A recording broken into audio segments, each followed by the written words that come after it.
کیا اس نے a mountain and اے سکائر, ایک پہاڑ اور گلہری. یہ چھوٹی سی پوائنٹ ہے, یاد رکھو, ادھر دیکھو.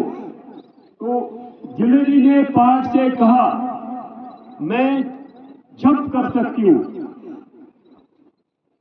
مگر آپ پہاڑ جو آپ بڑے ہو, آپ ایک قدم بھی نہیں نکال سکتے ہو. پہاڑ سے کہا پہاڑ. گلہری ایک چھوٹا جانور ہوتا ہے, جیسے مینڈک ہوتی ہے, مینڈک جمپ کرتی ہے, اسی جیسی گلہری ہوتی ہے. یہاں نہیں ہوتی ہے گلہری. آپ جموں سے پار چلے جاؤ, انڈیا کے باقی اسٹیٹس میں جاؤ, وہاں ایک چھوٹی گلہری ہوتی ہے. وہ پہاڑوں پر چڑھتی ہے, مکانوں پر چڑھتی ہے, درختوں پر چڑھتی ہے.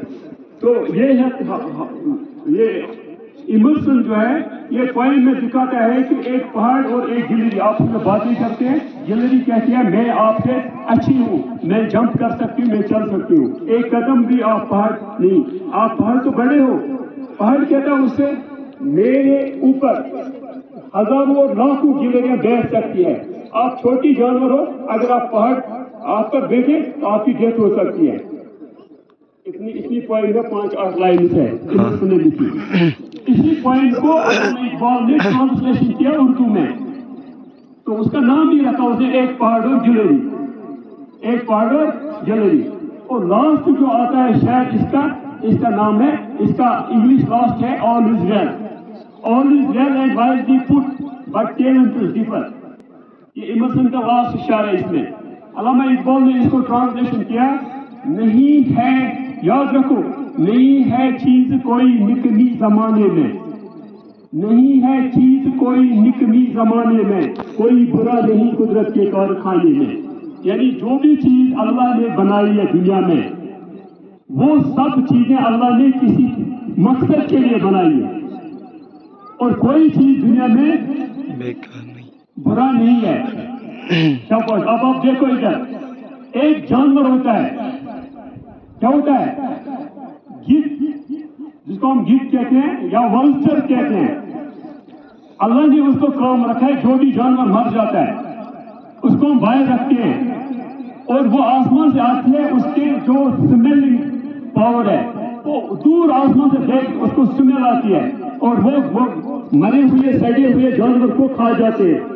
اگر یہ سڑا ہوا جانور انہوں نے نہیں کھایا تو دنیا میں بدبو پھیلے گی.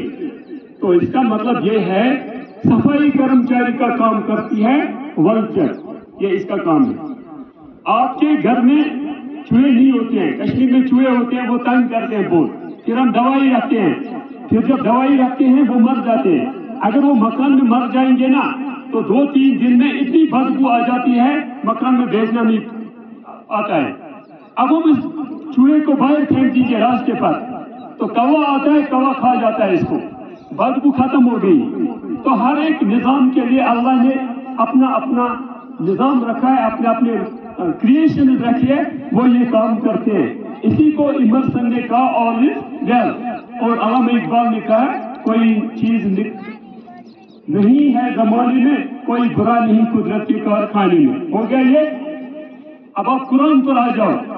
لقد خلقنا الانسان فی احسن تقویم, میں نے انسان کو اشرف المخلوق بنایا, سپریم کریشن بنایا, اس کو سوچنے کا دماغ دے دیا. جب دنیا بنائی اس نے انسان بنایا, انسان کو سوچنے کی طاقت دے دی.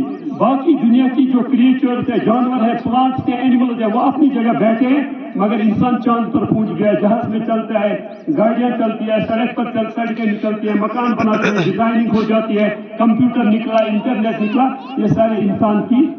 اسی لیے انسان جو ہے یہ سپریم کریشن ہے. ٹھیک ہے. تو عامر خان نے اسی نظم کا یہ شعر لے لیا اور اپنے ریکارڈ رکھا. سمجھ آ گئی بات. تو مقصد کیا ہے, جو بھی بچہ آتا ہے دنیا میں, جو بھی دنیا میں بچہ آتا ہے اس کو اللہ نے الگ سے دماغ دیا ہوتا ہے. آپ سمجھتے ہو, سب بچے جو اللہ جو آپ کا یہ باکس ہے یہاں, اس میں آپ کا ٹیلنٹ ہوتا ہے, دماغ ہوتا ہے, اللہ نے الگ الگ مطلب ٹیلنٹ دیا ہوتا ہے. کوئی کسی کو رائٹنگ کی سکل ہوتی ہے, کسی کو ڈرائنگ کی سکل ہوتی ہے, کسی کو لکھنے کی سکل ہوتی ہے, کسی کو سائنس ٹیکنیکل مائنڈ ہوتا ہے. جیسے آپ تھامس ایڈیسن کو دیکھیں گے, وہ صرف